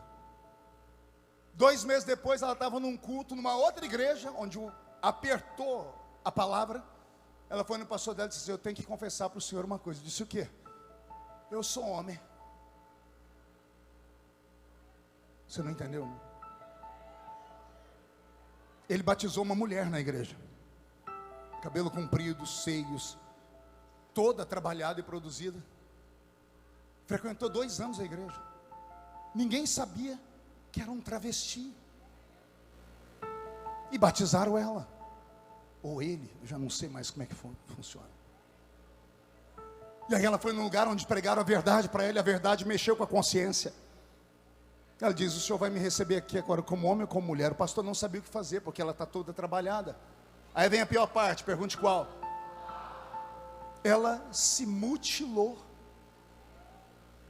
Era um homem que cortou a sua genitália. E, através de terapias e de cirurgias, fez um órgão sexual feminino. Como é que a igreja recebe essa pessoa na igreja? Mas aí, pastor, o senhor que é inteligente, me diz aí, como é que o senhor faz?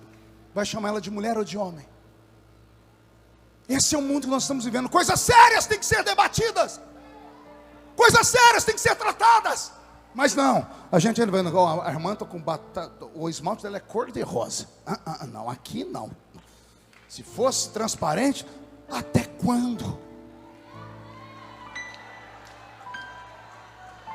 E aí, a igreja vai morrendo. Aí os crentes não suportam e vão para outras igrejas que têm o que eles querem, a liberdade, mas não tem a que a nossa tem.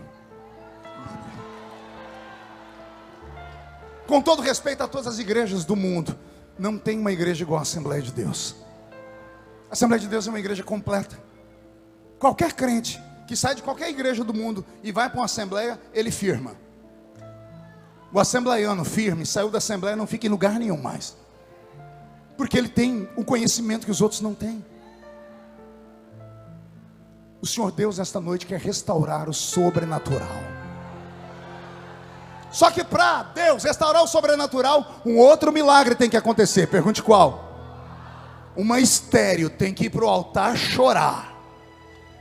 Alguém tem que atormentar ele e falar: você é bonita, mas você é estéril.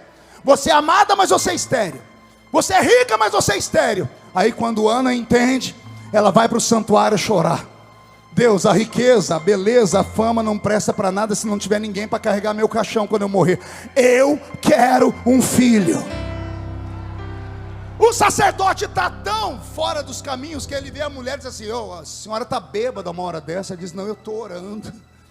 Com vergonha ele diz: o que a senhora quer? Quero um filho, e se Deus me der eu devolvo para ele. Ele diz: pode ir embora e seja feito o desejo do seu coração. Ele ainda tinha um restinho de unção na botija dele. Daqui um tempo entra a mulher no santuário dizendo: está aqui o filho que eu orei, Deus me deu e eu vou devolver ele para o Senhor. Eu desmamei meu filho, não sei quanto tempo levou, se 1 mês, se 4 anos, o meu filho está aqui, ele é de Deus. Samuel entrou dentro do santuário e trancaram a porta. Samuel não andava pelas ruas, Samuel não ia na quitanda, Samuel não andava pelos lugares. Ele dormia no templo, ele morava no templo, ele dormia ao lado do sacerdote, ele assistia os rituais, ele fazia de tudo. E a Bíblia diz: o menino Samuel não conhecia o Senhor. Me explica, como é que alguém que está na igreja, do lado do obreiro, que está lá ouvindo, cantando, não conhece o Senhor? Você acha que é coisa da Bíblia? Não é não. Tenta falar com o seu filho, com a sua filha. Você vai ver as dúvidas que eles têm. Dúvidas reais. Terminei o culto domingo passado da minha igreja, veio uma menininha de 10 anos com a mãe dela, disse: pastor, minha filha quer falar com o senhor. Disse: pois não. Pastor, de onde veio Deus?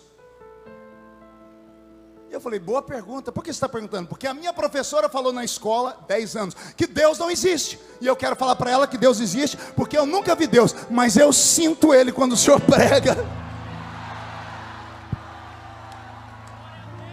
Você está entendendo isso?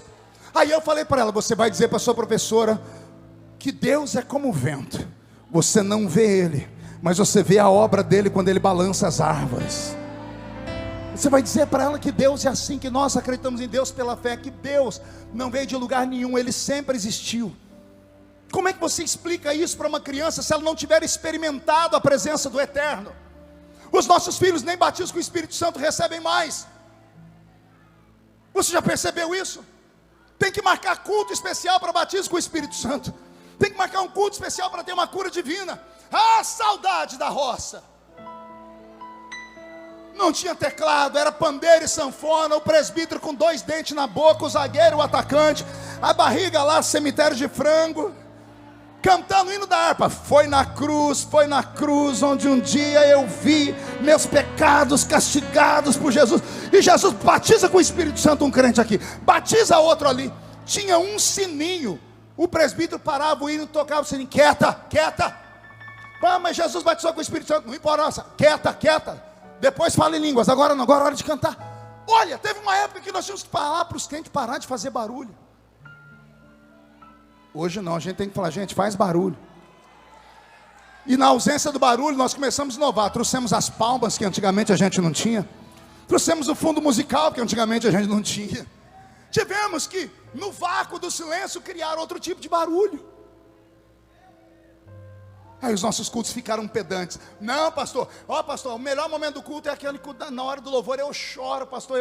Você chora em casa, querida, escutando Gustavo Lima. Quando ele diz sou homem de família, a senhora abre a boca a chorar. Assistindo o filme do Titanic, naquele momento em que o Leonardo DiCaprio afunda nas águas do rio, com a boquinha azul dizendo tchau, Rose. Eu nunca entendi porque que ele não subiu em cima daquela tábua que cabia ele, a mulher dele, a mãe dele, o pai. Mas não, ele resolve se suicidar.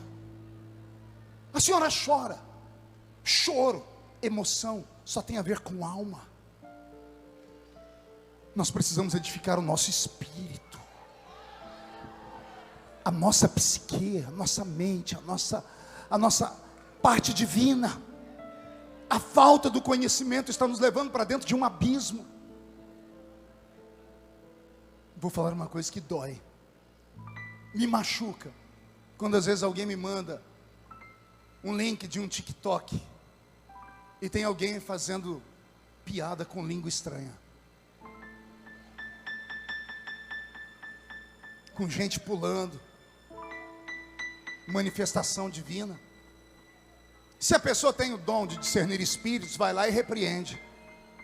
Se ela não tem, fica quieta. Mas não, nossos filhos estão debochando. Falam línguas estranhas assim com um amigo só para tirar um sarro.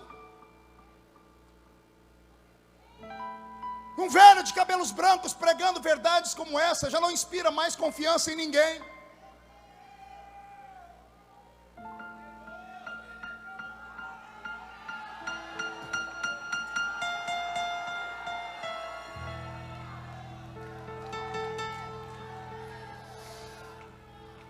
A estéril tem que gemer de novo. A estéril que é rica, que é bonita, que é amada, tem que ir para o altar e gemer de novo, dizer, eu quero voltar a dar a luz. Isso aqui é só para quem entende. Temos uma igreja rica, bonita, amada, mas estéril. Ela precisa ir para o altar de novo. Ela precisa chorar. E se os sacerdotes não entenderem o clamor dela, pedindo um avivamento, pedindo um renovo, não interessa, ela não pode recuar e dizer, eu quero que Deus abra minha madre, porque eu quero dar a luz ao maior avivamento que esta geração vai ver, que esta igreja vai ver, que este país vai ver, que esta nação irá sentir. Porque o menino Samuel, trancado no santuário, tocou o coração de Deus. Um dia Deus foi lá no quarto do menino e disse, Samuel, Samuel. Ele levantou e foi até o profeta, até o sacerdote ali. O senhor me chamou? Ele, não, volta a dormir. Ele dormiu de novo, e lá vem de novo a voz, Samuel, Samuel. E ele corre ali, o senhor me chamou de novo? Ele diz, não te chamei, mas espera aí. Se a voz te chamar de novo,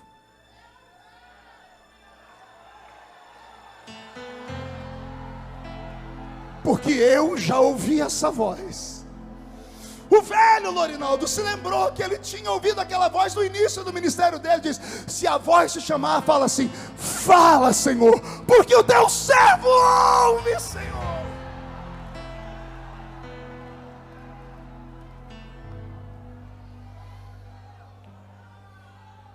Samuel foi para o quarto, Deus falou com ele.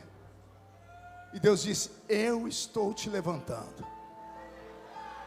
E você vai restabelecer o ministério do sobrenatural em Israel. O menino começa a se desenvolver. Ofni e Finéias, pelo que eu leio do texto, tiveram ciúmes do menino. Veio uma guerra, e para mostrarem que tinham tudo, partem para a guerra. Ofni e Finéias no meio dos soldados, se meteram onde não era a chamada deles. No meio da guerra perderam 4.000 e poucos homens. Os dois falaram: não, vamos buscar a arca do Senhor.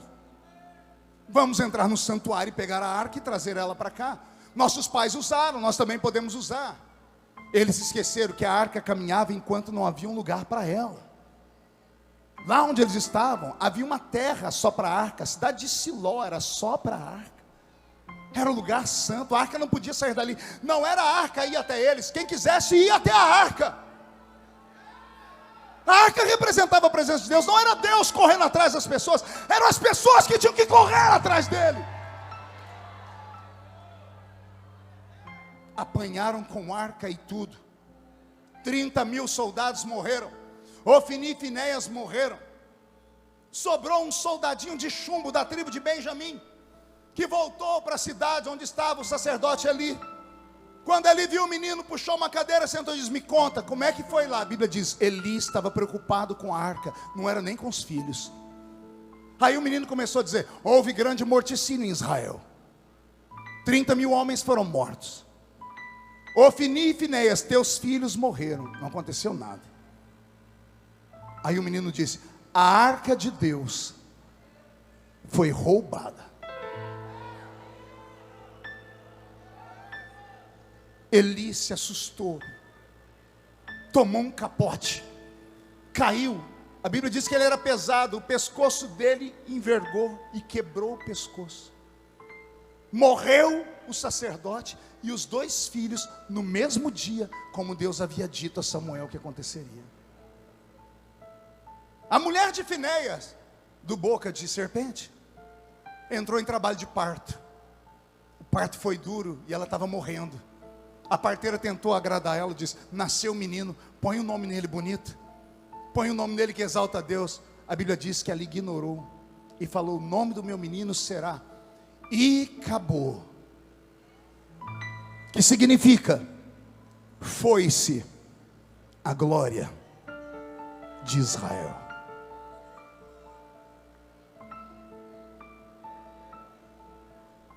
Os filisteus tomam a arca, levam a arca como trunfo da vitória e arrastam a arca para a cidade de Asdod, chamada Fortaleza.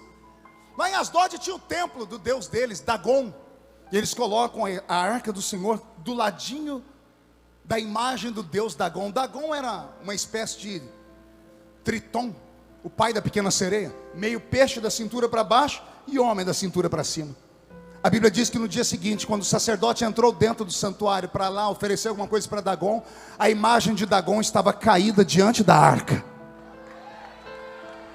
Vou falar de novo: uma estátua de pedra estava caída diante da arca.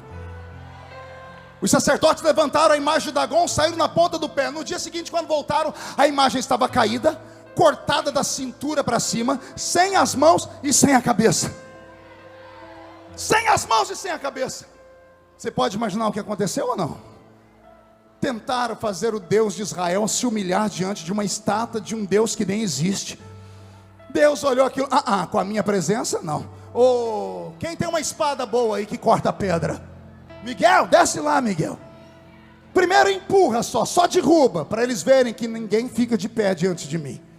Pois eles levantaram. Então, agora você vai e arranca a cabeça e arranca as mãos, para saber que o único Deus que tem cabeça onde tem olhos e vê, ouvidos e ouve, boca e fala, sou eu.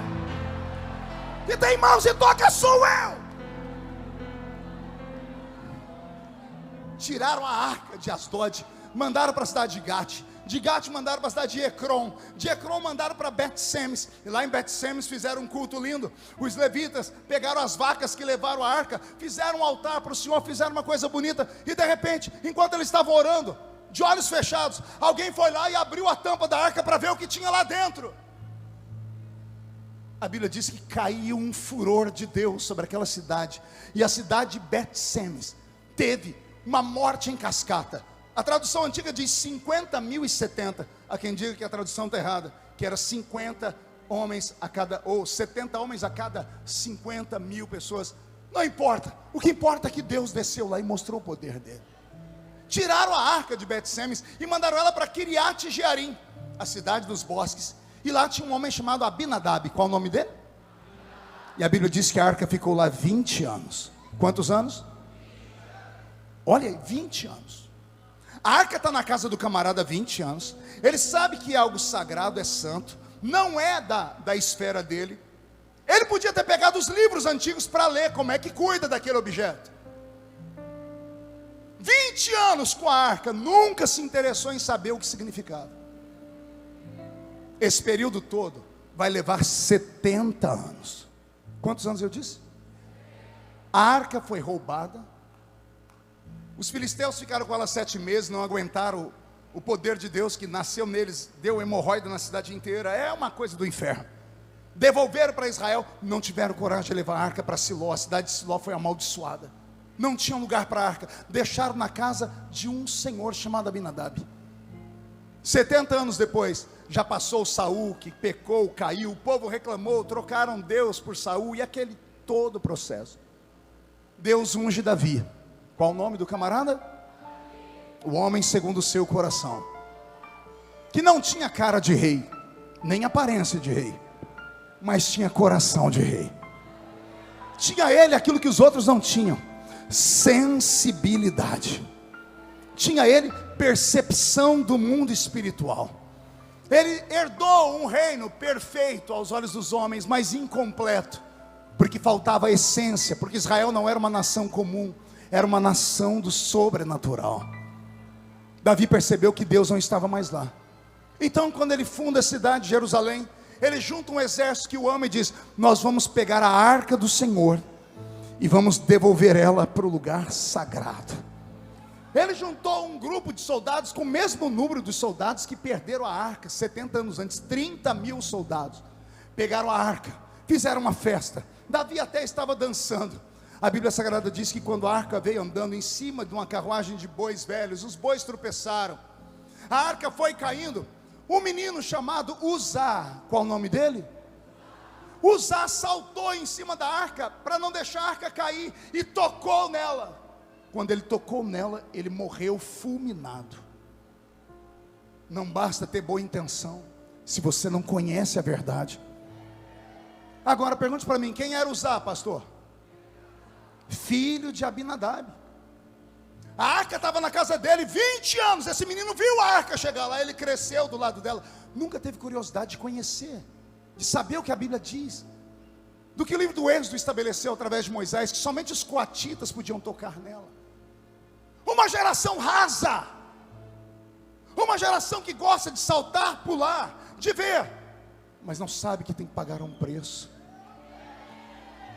Não sabe que existe uma fórmula, e esta fórmula é antiga, os nossos pais nos ensinaram elas. Não é apenas ir para uma banca de teologia, é colocar o joelho no chão, é subir o monte para orar, é fazer campanhas, é jejuar, é fazer votos, é mortificar a carne, é abrir mão dos seus prazeres por algo sobre-humano que Deus pode te dar lá na frente. Qualquer homem ou qualquer mulher que tenha andado por lugares extraordinários ou pregado como nós pregamos, se você sentar com eles e perguntar qual é a sua essência, como tudo começou, você vai ver uma vida de sofrimento, uma vida de luta, de renúncia, de pancadas, porque só isso atrai a experiência e a glória de Deus. Davi tentou trazer a arca, e ele viu que fez uma coisa errada. A Bíblia diz que ele mandou a arca dali mesmo, no meio do caminho, o caminho de Jerusalém tinha a casa de um outro homem, e ele mandou essa arca para a casa desse outro homem, e ele foi orar, falar: Deus, eu fiz alguma coisa de errado. Nesse período, no livro de Crônicas diz que eles foram ler os textos, e leram como é que se carregava a arca. E então, lá na casa de Obed-Edom, por 3 meses, saiu uma notícia de que a arca trouxe bênção.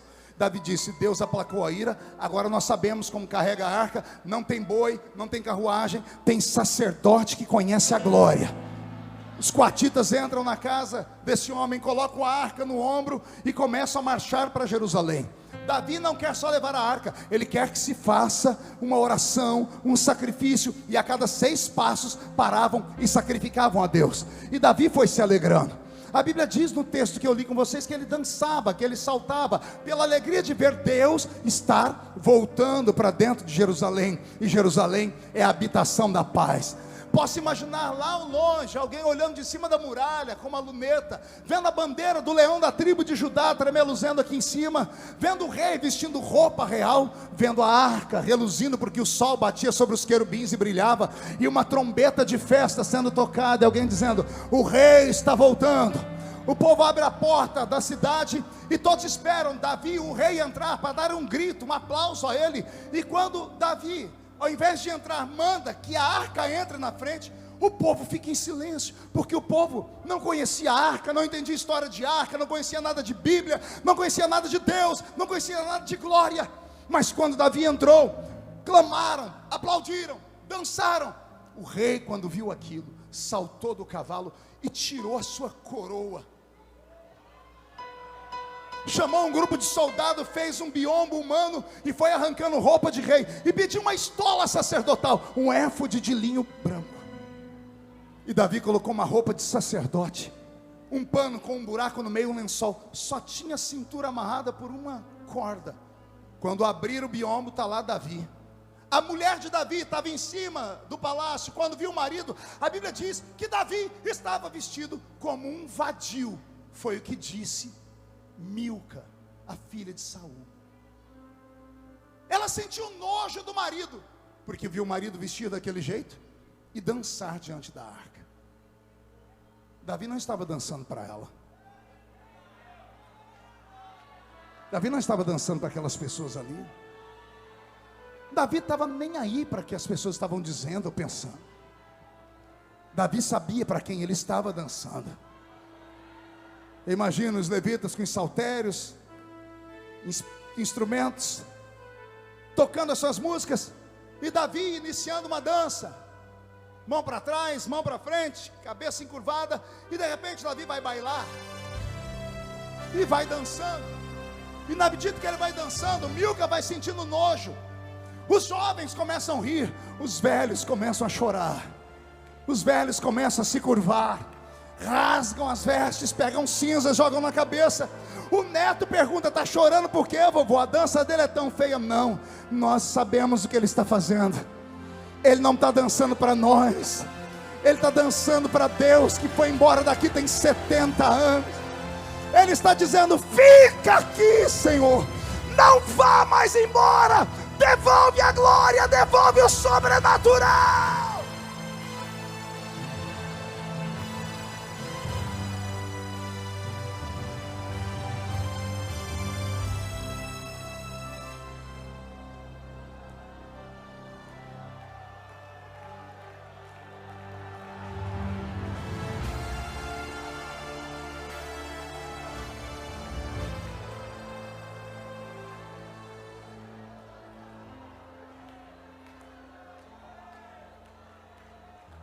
Vai acontecer um avivamento.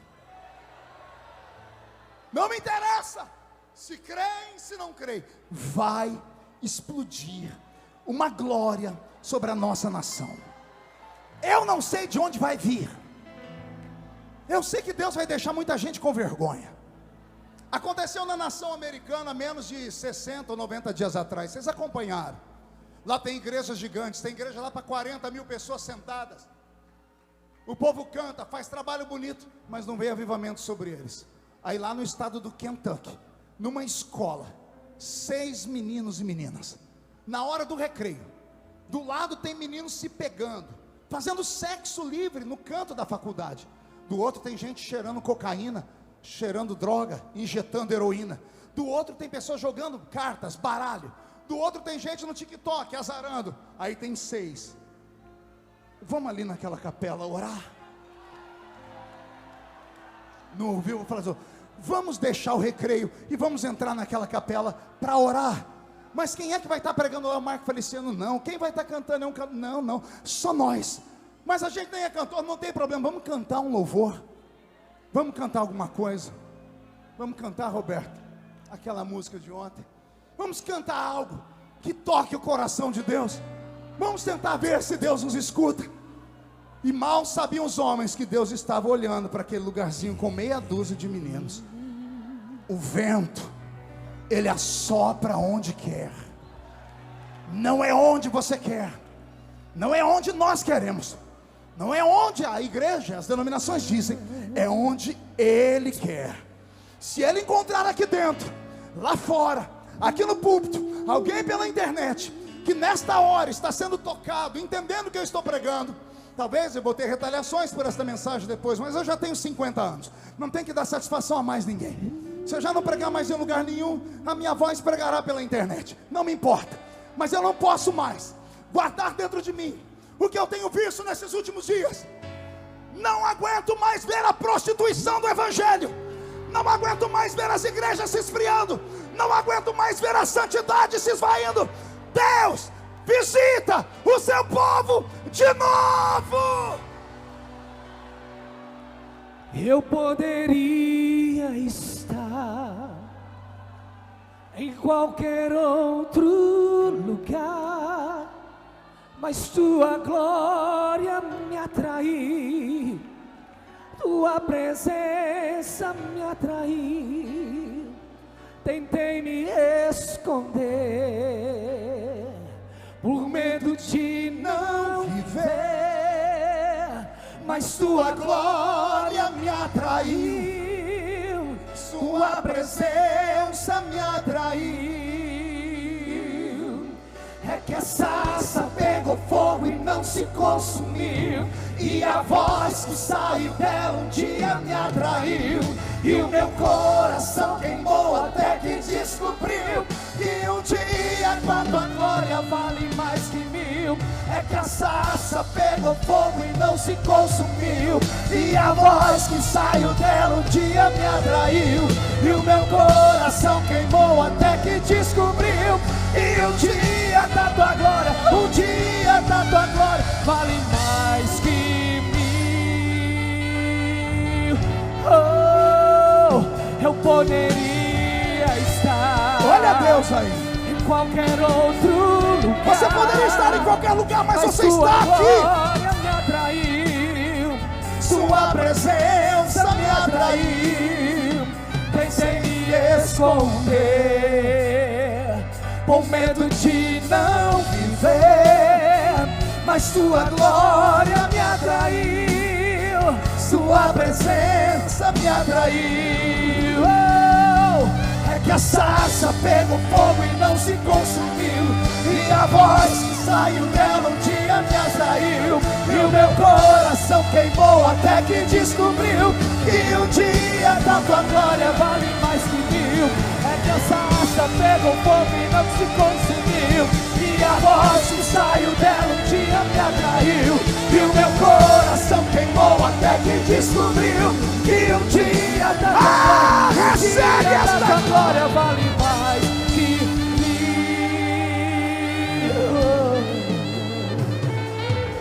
Gideonita, me olhe.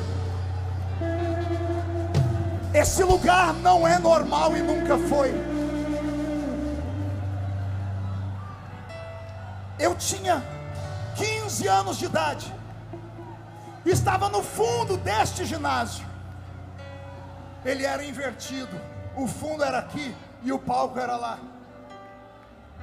Cortador de cana de açúcar no interior de São Paulo, apanhador de laranja, café e engraxate. Eu vim para cá sem dinheiro para comer, porque eu não tinha dinheiro para comer. O dinheiro que eu consegui, eu paguei o ônibus e o hotel. Eu ficava horas aqui sem comer nada, até que um irmão, por piedade, me dava alguma coisa para comer.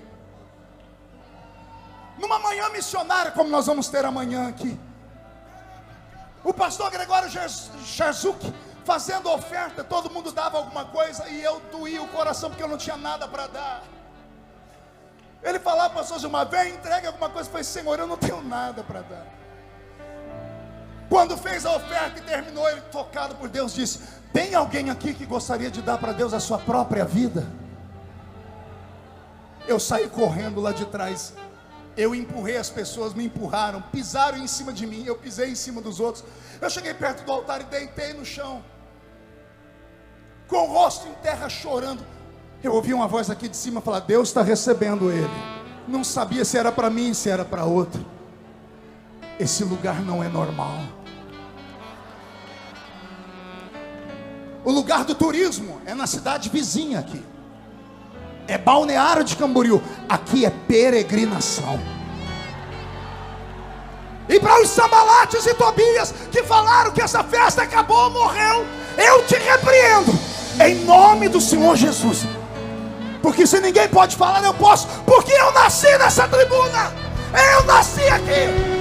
Eu sou prova de que Deus pega o menino do mato e coloca entre os príncipes da terra. Só por causa de uma coisa. Porque quando eu entrei aqui, eu vi o sobrenatural ser restaurado. Você crê no que eu estou dizendo? Levante a mão direita para o céu, chacoalhe ela. Coloque essa mão no ombro de quem está do seu lado e agarra a pessoa, por favor. Agora é para agarrar. Chacoalhe a pessoa até ela ficar irritada. Irrita ela, é para irritar, por favor, seja corajoso. Diga: Deus te trouxe aqui porque Ele quer sacudir a sua história. Ele quer sacudir a sua caravana. Ele quer sacudir a sua congregação, a sua igreja. Ele quer sacudir o Brasil de novo. Ele vai arrebatar uma igreja viva.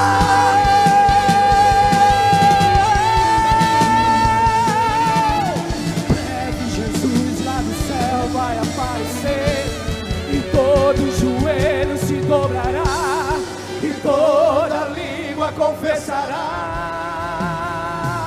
Mas a igreja será arrebatada num piscar de olhos. Acontecerá. Cadê a igreja? Mas a igreja será arrebatada num piscar de olhos. Acontecerá. Yeshua, o Messias aguardado, Ele vem me buscar. Yeshua,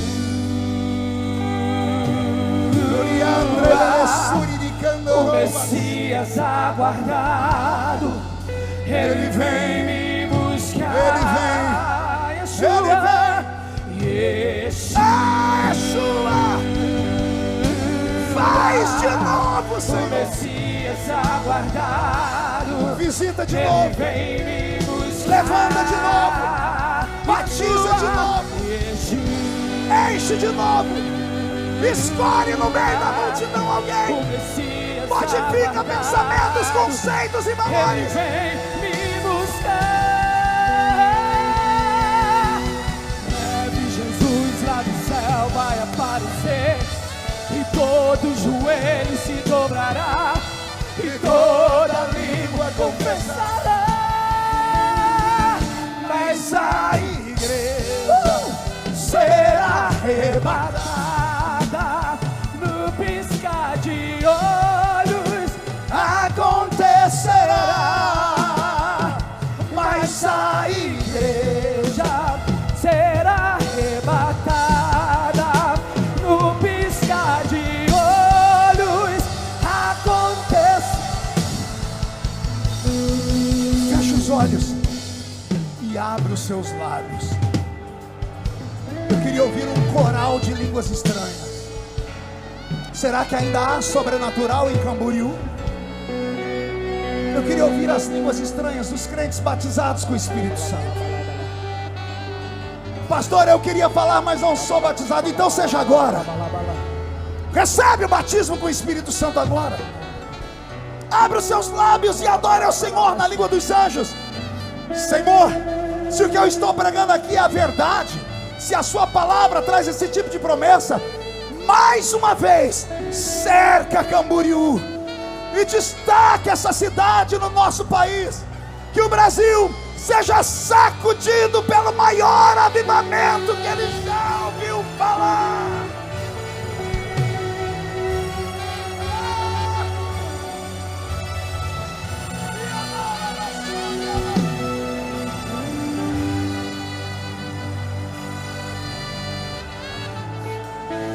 Para encerrar, olhe para mim. Pegue na mão de quem está do seu lado. Pegue na mão de quem está do seu lado.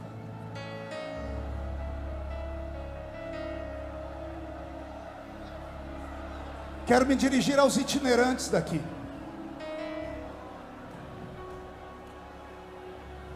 Podem debochar do nosso ministério.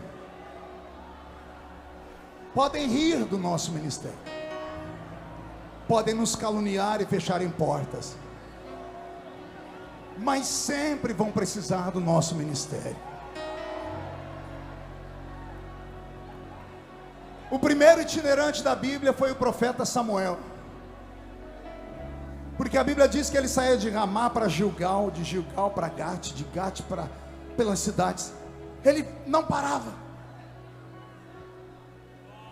Ele não parava e percebeu a necessidade de criar um grupo de homens de oração. Ele fundou uma escola profética, a escola de Ramá. A escola de Ramá era tão poderosa que quando Saul tentou matar Davi, mandou os soldados irem lá em Ramá prender Davi. Os soldados chegaram em Ramá e foram tomados pelo Espírito Santo. A notícia chegou: seus soldados estão cheios do Espírito Santo. Saul mandou um segundo grupo. O segundo grupo não voltou, ficou cheio do Espírito Santo também. Saul mandou o terceiro grupo, 1 Samuel 19. O terceiro grupo foi e não voltou, ficaram cheios do Espírito Santo. Saul disse: eu quero ver. A Bíblia diz que quando ele entrou na cidade, o Espírito do Senhor pegou Saul. O endemoniado, o assassino, ficou cheio do Espírito Santo. A Bíblia diz que ele rasgou a roupa e ficou pelado a noite inteira cantando. As pessoas diziam: é Saul que está profetizando? Porque havia uma unção na vida de Samuel. Aos amigos e irmãos itinerantes, não parem, não desistam. Não é fácil, mas vale a pena. Tentem levar a vida da melhor maneira possível, mas sempre respeitando a noiva. Nunca deixe a noiva se apaixonar por você, porque o noivo é ciumento. Trate a noiva como noiva. Não dê para ela comida que sobra. Gaste tempo estudando para pregar uma mensagem que tenha começo, meio e fim. Edifique a noiva. Esquece esse negócio de pregar 20 minutos, a não ser que exijam de você. Mas se te derem tempo, mostre que ainda há palavra no altar. E destrave o céu sobre a igreja. Porque o Deus que operou uma vez, Ele vai operar de novo. Eu estou com o meu corpo todo arrepiado. Alguém está sentindo ele aqui? Vai acontecer algo extraordinário. O Deus de Samuel está visitando Camboriú nesta noite. Está olhando para homens e mulheres que são inexpressíveis, mas que em breve serão destacados e colocados em lugar de honra. Vai vir sobre você uma sabedoria tão grande, mas tão poderosa, que as pessoas não vão compreender, não vão entender. E não é para compreender, nem é para entender. Milagre não se explica, se recebe. Vai haver uma movimentação. Você não vai voltar para sua casa igual você chegou nessa festa. As pessoas vão achar o seu rosto diferente, o seu corpo diferente. Vai haver uma mudança na sua voz, no jeito de pensar, de andar. Vão achar que você enlouqueceu. Aí nisso você pode concordar. Aí você vai dizer: estou louco, louco por um avivamento. Porque o Deus que nós servimos nunca mudou. Ele só precisa encontrar alguém que tenha coragem de buscar a arca de volta. E eu termino aqui, escute. Trazer a arca é trazer de volta o que está dentro dela. E o que está dentro dela, pastor? As tábuas da lei. E o que está escrito nas tábuas da lei? Não terás outros deuses diante de mim. Não farás para ti imagem de escultura. Não tomarás o nome do Senhor em vão. Lembra-te de guardar o dia sagrado, que para nós hoje é o domingo. Honra teu pai e tua mãe. Não matarás. Não adulterarás. Não furtarás. Não dirás falso testemunho contra o teu próximo. Não caluniarás. Não cobiçarás nada do que o amigo ou seu parente tenha. Quando a arca foi roubada as leis, e ninguém mais obedecia nada. Vivemos esses dias, as pessoas estão adorando outro Deus no lugar de Deus. Homens estão tomando o lugar dele, porque quando a arca, que é o trono de Deus, vai embora, nasce o trono de Saul. As pessoas estão fazendo imagens para elas. Nossos filhos estão adorando cantores, pastores, pregadores. Brigam, se matam por eles. Não tomarás o nome do Senhor em vão. Estão falando em nome do Senhor em vão. Na internet, espíritos contrários, dizendo que tem o espírito da mata, o espírito do capeta. Pare de correr atrás de adivinhos. Falarei de novo e não reterei. Pare de correr atrás de adivinhos. A palavra do Senhor é suficiente. A palavra do Senhor é suficiente. Não troque o seu domingo de adoração por praia, por churrasco com a família, por capítulo do Big Brother, por cinema com seu amigo. O domingo é o dia do Senhor. Voltemos a adorar a Deus de manhã na escola bíblica dominical, ensaio da mocidade, cultos, e à noite o culto de adoração a Deus vivo. Honra teu pai e tua mãe. Se não respeitar o seu pai e sua mãe, você vai morrer cedo. Se não respeitar o velho e a velha que te colocaram nesse mundo, sua vida será encurtada na terra. Respeite os cabelos brancos do seu pai e da sua mãe. Respeite a fé deles. Se você não os entende, peça a Deus entendimento, mas não tripudie em cima dos velhos. Não matarás. Não mate o ministério do seu irmão. Não mate os sonhos da sua irmã. Não adulterarás. Santidade a qualquer custo. Aguente, por favor, o tempo de adaptação do casamento. Não troque de esposa, não troque de esposo. Falarei de novo. Ah, pastor, não importa. E não vou pedir desculpa aos meus amigos. Não troque de esposa, não troque de marido. Aguenta. Porque o problema não é você, são seus filhos. Porque eles olham para você. Se não deu certo o seu casamento, eles terão insegurança e não vai ter alegria no casamento deles, e se é que vão casar. Não furtarás. Não roube.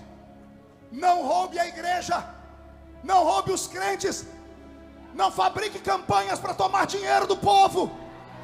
Não faça qualquer coisa para poder pagar o aluguel, para poder manter o programa de televisão. Não faça.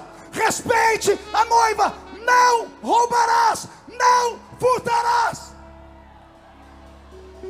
Não dirás falso testemunho contra o seu irmão. Para de caluniar. Para de falar do que você não sabe. Para de propagar mensagem de sites que fofocam a vida dos crentes. Pare de, no afã de chamar a atenção de alguém. Oh, você viu que mandaram aqui para mim, estão falando de você. Eu estou orando por você. Danada, seu mentiroso. Está mandando aquilo para entristecer o coração do outro. Pare de caluniar o seu próximo. Não cobiçarás, seu invejoso de uma figa. O que é meu, tem meu nome, meu tamanho, meu número, meu endereço. O que é meu, boi não lambe. O que é seu, ninguém tira. A porta que Deus abriu para mim, ela é minha. Se você tentar atravessar ela, você morre. senhor é louco, pastor? Pergunte para Faraó o que ele fez. A porta que Deus abriu para o povo dele, os egípcios foram entrar, morreram todos. Não precisa ter inveja. Deus é suficiente para te dar mais do que você precisa. A arca roubada foi embora. O vaso de ouro com maná. O vaso de ouro. Me lembra aqui, no livro de Gênesis, quando Eliezer foi buscar Rebeca para entregar para Isaac. Quando Rebeca aceitou vir, ele deu para ela joias de ouro. Diga comigo, joias de ouro. Adorno espiritual. Quando a glória de Deus vai embora, os dons desaparecem. O maná é a palavra revelada, é a palavra sem mistura, é a palavra sem vício, é a palavra que cura, que liberta, que transforma. Não esse evangelho xoxo pregado. Quando a arca vai embora tudo isso. Vai embora a vara de Arão que floresceu. E aqui eu termino. A vara de Arão que floresceu é a mesma vara de Moisés. Arão e Moisés dividiam a vara. Por quê? Porque esta vara foi testemunha lá do Sinai. Esta vara foi diante de Faraó e mostrou o poder de Deus. Foi com esta vara que Moisés, tocando na água do mar, o mar vermelho se abriu. Quando a arca vai embora o início de tudo. Vai embora o princípio. Vai embora as lembranças de como tudo começou. A ausência da glória está nos fazendo perder tudo.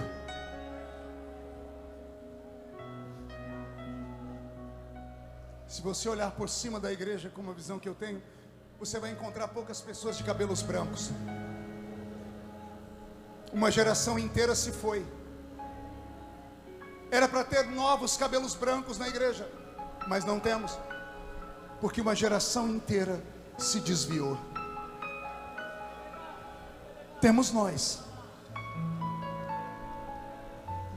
que nessa noite estamos aqui chorando e dizendo: Deus, faz de novo.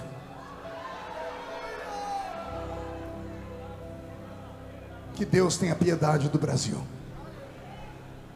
E que a força desta palavra te faça caminhar pelo menos mais uns 40 dias.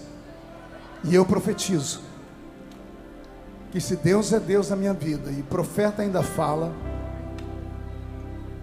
a minha geração não vai se desesperar, porque esta nova geração vai se levantar, vendo, sentindo e falando sobre a glória de Deus. Alguém concorda comigo? Então agora não dê um grito, não dê um berro de glória a Deus. Terminando, mão direita erguida ao alto da cabeça, e diga em nome de Jesus: todos os demônios que lutaram contra este tempo, contra esta geração, contra as minhas memórias, contra os dons, a santidade, eu ordeno, não estou pedindo, eu estou ordenando. Venha para a palma da minha mão agora. Feche a sua mão com autoridade. Eu vou contar até 3. Você vai jogar no chão, vai pisar em cima e vai encontrar uns 3 malucos igual você. Vai abraçá-los, porque a Bíblia diz que quando 2 concordam aqui, lá em cima é aceito. E você vai dizer para o seu irmão: a nossa geração vai trazer a glória de Deus de volta. A nossa geração vai restabelecer o ministério do sobrenatural. Você nunca mais será o mesmo. 1,5. Sua família sentirá orgulho de você de novo. 2. Quem viver verá para ver o que Deus fará na sua vida ainda neste ano. 2,5. Camboriú continuará sendo a capital do avivamento do Brasil. 3. Jogue no chão, pise em cima.